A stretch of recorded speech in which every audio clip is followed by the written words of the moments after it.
प्यारे आप लोग को अच्छा लगे तो लाइक और सब्सक्राइब जरूर करना चैनल को। ललकी चुनरिया ओढ़ाई दो नजरा चाहिए माई, ललकी चुनरिया ओढ़ाई दो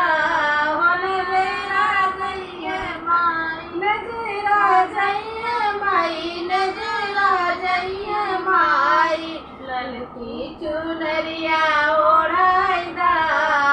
नजरा चाहिए माई, ललकी चुनरिया ओढ़ाई दो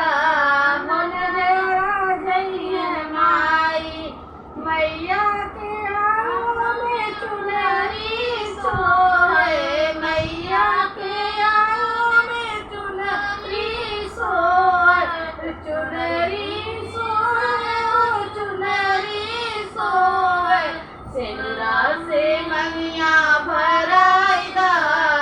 नजरा चाहिए माई, सिंदूरा से मंगिया भराई दो नजरा चाहिए माई, ललकी चुनरिया ओढ़ाई दो नजरा चाहिए माई, नजरा चाहिए माई, नजरा चाहिए माई,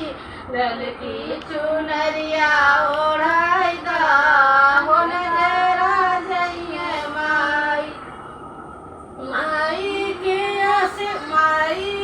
सिर पर टिकवा सोए, टिकवा सोए वो विदिया सोए, अखिया में गजरा लगाई दो नजरा चाहिए माई, अखिया में गजरा